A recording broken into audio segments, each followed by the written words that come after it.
Our plan today, we're going to move pretty quickly through some things because we've got some new information to share, and then hopefully we'll be able to do, you guys are going to be pretty good at doing something new that's super helpful for sight singing. So, game plan today. First off, announcements or assignment reminders. Solo ensemble selections next week. If you have an interest in singing in a duet or a trio, please take this time to try and find your singing partners. I'm going to say just for this first session, until I just become a tech genius, if you could keep those partners within group, that'd be good. So if you're doing a duet, find someone that's in group one. If you're doing if you want to do it, if you're in group two, find someone from group two. Same, that idea, because we don't want, it's just going to be kind of a nightmare to try and practice with someone who's not in your group, because there's never going to be that in the same place time to record. Maybe during session 2, we could get a little more tech savvy and figure out a better way to do that, but that's probably the best way to do it so far.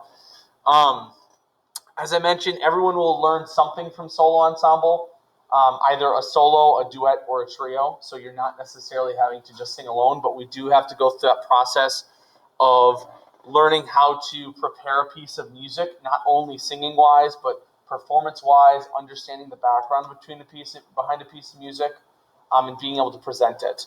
I will never, as I've stated before, I'll just reiterate, you do not have to record and send that to a judge and do all the things that go along with that. If you would like to, I think it is one of the single greatest things you can do in choir and as a musician is prepare yourself, because it's the one thing that's going to apply when you go, regardless of what you do in life, you will have a job interview and you will be put in a stressful situation where you need to perform, right? You need to present yourself in a way that you get the job. So singing in front of a judge, preparing a piece of music is very similar to preparing for a job interview. So that's kind of the way I spin it, as it's a really good opportunity to gain some experience in that field. So we'll work on that next week and get that all set up.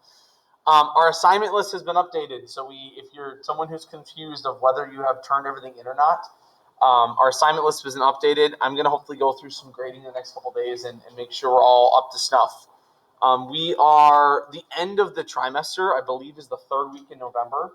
So we're more than halfway through. So if you're someone who's starting to get a little nervous with where we're at, please come find me, because we got to kind of get you back on track. We're going to start a new choir piece tomorrow. It won't be virtual and in person. We'll start it with group 1, and then group 2 we'll start it next week. So group 1 will get a little bit of a taste, and then group 2 will get a decent chunk of time, and then we'll just kind of flip-flop back and forth. So just some announcements and some things coming down the pipeline. So today, our game plan. The main thing we're learning today is about key signatures. So after today, you hopefully should know what they are, how we find them or how we identify them, and also why do we need them? Why should we learn them in the first place if we're trying to sight sing? So, and then your assignment, there's technically, if you're a tenor bass, you have 2 assignments today, but that's just because you didn't have one tomorrow. The one shouldn't take you too long. The one is record your progress number 3, so it's a chance for you to record the music you've learned so far, which is measures 1 through 24. And then the assignment for everyone is just some key signature identification. So it's just a chance for you to show me, I can do this, I know what a key signature is, and I know how to show it. Right? So that's our assignment and our work for today. So just double checking. I thought I saw something. I heard the chat noise. It says thank you. Forgot one thing. Presenting my screen, which is kind of important. I appreciate you guys for letting me know. So our announcements are here. I just talked about. And then our game plan today, we're going to talk about key signatures. And then our assignment is going to be record your progress number 3 and key signature identification. So we're talking about key signatures today as far as music theory. So in order to talk about key signatures, I just want to review a little bit about major scales. So when we talk about major scales, we have whole steps and half steps. The only 2 places the half steps occur are between the 3rd and 4th note and the 7th and 8th note. So mi and fa and ti and do if you're thinking in solfege. So once we get done with our full scale, that's what it looks like. So, for instance, the second one that they're showing us. Sorry, I'm having a hard time getting the right one. So they're talking about E flat major. So they build out the whole key, right? And they make sure that from the first to second is a half, second to third first second to whole, second to third is a whole, third to fourth is that half, and then seventh to the eighth is that half. So they build out this full scale. So it's important to know that when we're talking about a key signature, we're dealing with how to simplify a scale. So we know how to build a scale, and now we're just going to make it easier to understand when we're trying to play things or sing things, excuse me. So key signatures. A key signature is a collection of every accidental found in a scale. So for instance, we were just talking about major scales. When we're doing E flat major, there's three. There's three because this is a double. There's three. There's E flat, A flat, and B flat because this is E flat as well, right? So there's three flats. What a key signature is a marker at the beginning of our staff, right next to the clef, that tells us every accidental that's found in that scale. So, for instance, they use E flat major, right? So instead of writing those E flat, A flat, and B flat every time they occur, and you getting hand cramps because you're writing so many flats, they put those at the beginning of the key, and then we know what they are for the rest of time, right? If we see this, we know that every time that a B flat happens and it's on this line, it's a B flat. We know every time an E flat happens, it's an E flat. And we know that every time it's an A flat happens, it's an A flat. And the reason that this is helpful is it allows us to write down our solfege more quickly. So we're going to talk first about how the order of the flats and then the order of the sharps, and then we'll kind of get into what it all means. So there are 7 flats, and they go in this order: B, E, A, D, G, C, F. So the mnemonic device that they use is battle ends and down goes Charles's father. The one that I was taught was bead, like a necklace bead. Bead is the greatest common factor, so you can use whatever mnemonic device you want. But the whole idea is we need to know the order of sharps and flats because it helps us figure out what key we're in. Like for instance, the key signature for Water is Wide is E flat major, and that tells us that E flat, because it's the key, right? E flat is do. So if I know that E flat is do, then I know every other solfege syllable in the piece. So I could assign you a new section of music, and because you know the solfege, you could sing it. Right? So that's why we learn about key signatures, is they help give us the understanding of what notes correspond to what solfege syllables, so then we can write them. So our flats go in the order of B, E, A, D, G, C, F. Okay, so this is the way our flats are written. So for instance, the way we figure out what key we're in, right, other than just memorizing that one thing has 1 sharp and one has 2, is we do this. We take the second to last flat. So, for instance, let me just do this so we can make this easier.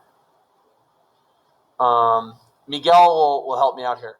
So, Miguel, we're taking the second to last flat, right? Yeah. Okay? You didn't know he was doing this in the moment.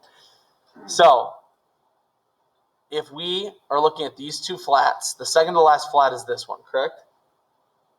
All right, because this is the last one, this is the second last one. There's only 2, so the first one will be the second to last one. What is the name of that note right there? A B flat. It's a B flat, I agree. Right? We know in treble clef, this is a B flat. So this would be B flat major. Right? So we find that second to last flat. The second to last flat is this one right here, right? And Miguel, what's the name of that note right there? That is an A flat. This is an A flat. So regardless of this, this would be A flat major. So, Sidney Conway. Oh, this one's cheating. I'm going to explain this one. This one's not helpful. There's only 2 that are like this. 1 flat is just F major, and Why is because I said so, because there's no pattern for how to know F major. So F major is one flat, forever and ever on that. But, Sidney Conway. Okay. What's our second to last flat? What was that? B flat's correct. So what key would this be?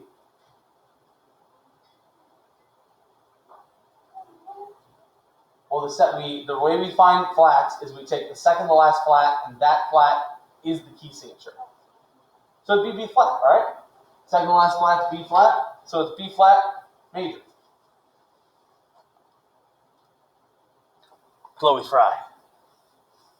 Eyes just got really wide.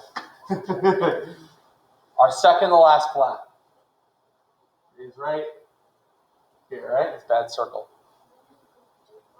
It would be G flat, right? Because we have the second line is G flat. So this key signature is G flat major, right? All right, we get the idea. So that would tell us that, G flat is do. So then the next one up, A flat would be re, and it just tells us where our solfege is, so we have an idea of what we're singing. Taylor, you ready? This one's the special one. This one's the one that didn't have a rhyme or reason to it. Do you remember which one that was? F, right? One flat is F. The rest of it, easy pattern, makes total sense. But apparently music theory wanted to be annoying, so F is just one flat. Okay, we'll do one more. Brian. You see the screen? Okay. I have three flats I'm dealing with, right? So which one would be the second to last flat? The first one, the second one, or the third one? You understand the question I'm asking? So which one, when we're trying to find the second to last flat, which one of the three accidentals here would be the second to last flat? The one in the middle, right? Because it's the second one, right? We just have to go one back. Exactly. Totally right. Moving on from that. What note is that, right? What flat is that? What line does it occupy as far as music, as far as what the letter is concerned?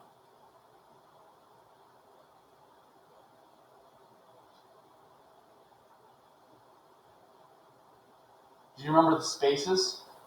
What the spaces are? Do you remember what the lines are? Okay, we'll go with the spaces. Can someone phone? Can you phone a friend? Who knows the spaces? Okay, Taylor, help us out. Well, help us out. What's the spaces? F-A-C-E. So the spaces are face. So F-A-C-E. So what note would this be? E flat, right? We say E flat. So then, if the second to last flat is the key signature, then this is E flat major. Make sense? Yes? Good work. Okay. So that's flats. So that's one half of the equation, right? We gotta know how to do flats. We gotta know how to do sharps. So we write flats. Does anyone remember what the mnemonic device that I used? Kathy, do you remember the mnemonic device that I used to remember the order of the flats? Not a clue in the world. Okay, I'll remind you. If I can find the right one here. There we go. It's B, E, A, D, G, C, F. So you can come up with your own fancy one, or there's two. Battle ends and down goes Charles's father. I think that's a little goofy. It's not the one I'd use, but let's all say it together. Ready? Battle ends and down goes Charles's father. Or you can use, which I think is much simpler, bead. So the word bead is the greatest common factor. Bead is the greatest common factor. Say that with me. Ready? Go. Bead is the greatest common factor. Right? So that's flats. Okay? Any questions in the chat? Continuing on. If you have a question, please just put in the chat because I hear it. It gives me a nice little beeping noise. So, key signatures can also comprise of sharps. So, for instance, A major has 3 sharps in it. It has a C sharp, an F sharp, and a G sharp. So, all we do is scoot those over and turn them into a key signature. And now anytime in this, as long as we see this, anytime we have a C written, it's always going to be a C sharp. Anytime we have an F written, it's always going to be an F sharp. It just simplifies things for us so we don't have to do the work. Otherwise, as a piano player who's not very good, I would struggle heavily, right? I know the key signature, so I know, like when I know we're in E flat, I just kind of know where things should be. I know that there's never going to be an E natural. It's always going to be E flat. So, the way we have 7 sharps and 7 flats, right? You can remember this by basically doing the opposite of what they said, which is Father Charles goes down and ends battle. You could come up with a fancy one, or I just remember that it's the opposite of the flats, right? It's the reverse of the flats. We have B. Oh, get out of here. How do I get this up? There we go. We have bead, B-E-A-D, is the greatest common factor, right? It's just the reverse of the flats is the way it's written. Okay? So, the way that we figure out a sharped key signature. You ready? Kayla, you ready? Okay. The way we figure out the sharped key signature is we take the last sharp, the last one, and we go up a half a step. We go up a half step. Right? Taylor you just do the one eyebrow there. You're kind of like, huh? So, you can help me out, Taylor. All right? And you're like, oh no. Okay. So, what note is this sharp occupying? Right here, this last one. This one right up here. Try again. Michaela, can you help them out? This is F sharp, so this is what? Is it E? I mean, it's right. Wrong direction. Either you know it. Say, if this is F sharp, then this is up. So we go next. Not A.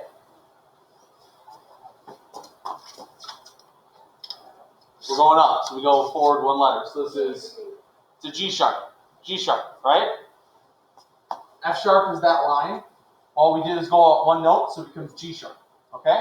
So, knowing that's a G sharp, here's what I'm going to show you. If we go back to our nice little piano thing here, because you guys aren't memorized, right? And I'm not either. We're at G sharp, right? Taylor, what is a half step up from G sharp?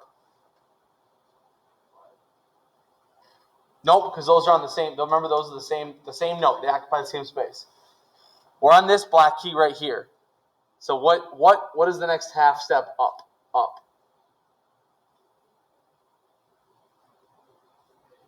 A, right? Because we go this way, right? We go to the next key on the right. So G sharp to A. So if we just saw, where was that here? If we just saw this right here, we would know that we only have to go up a half step to know which key it is. Right? So a half step up from G sharp is A, so it's A major. So let's try a few here. Let me see. Let me get on this really quick. Jude, are you here, my friend? If so, can you unmute yourself super quick?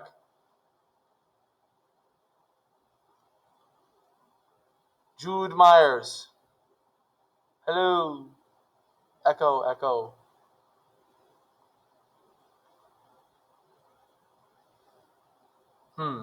No Jude. Lindsay Leitzinger, are you here?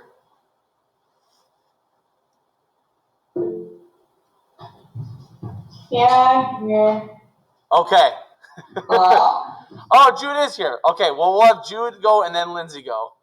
Lindsay sounded very excited. Okay, Jude, you're here, right? Yeah. Okay, you're going to help me out here. You ready? Sure. Okay, so for sharps, we have to go up a half step. So my first question is, do you know what note is occupying this sharp? So what note is this?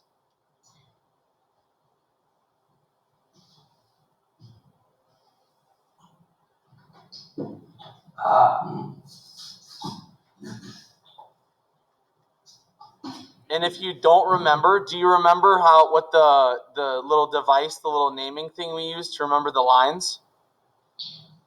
A little, but not fully right now. That's okay. That's okay. So it's every good boy deserves fudge. So every good boy deserves fudge. So what note am I dealing with? F sharp, right? F sharp. I agree. Okay. So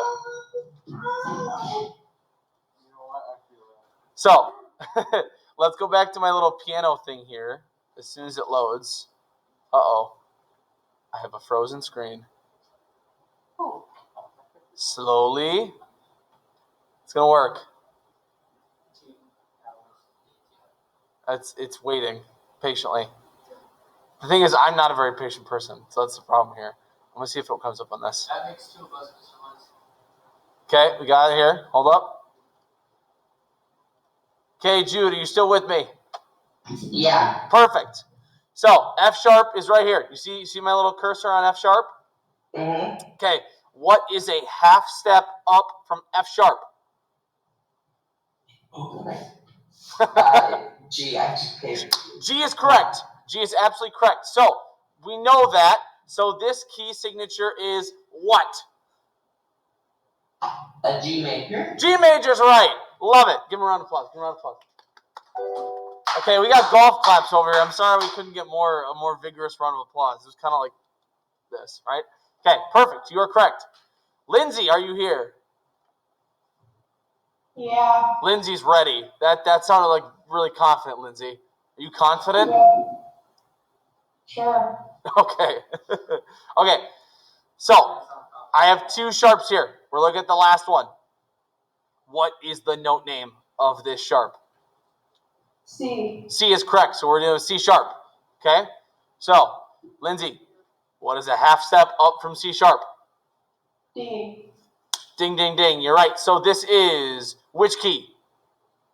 D. D major is correct. Nice work. Let's pick on one more individual to show us how awesome they are. Sydney Winchell, are you here? If so, speak. Yes. Sweet. Are you ready? Sure. You ready to rock? We already had this one. That was cheating. We're not doing that one. Okay. This one looks fun. Okay. Can you see my screen? Yes. Okay. We're dealing with the last sharp here, right here. What note is that sharp occupying? G. It is not G. It's one step up from G. G's on the line. This is up one step from that. It's one note up from G. A. A is correct. Ding, ding, ding. So, A sharp. What is a half step up from A sharp?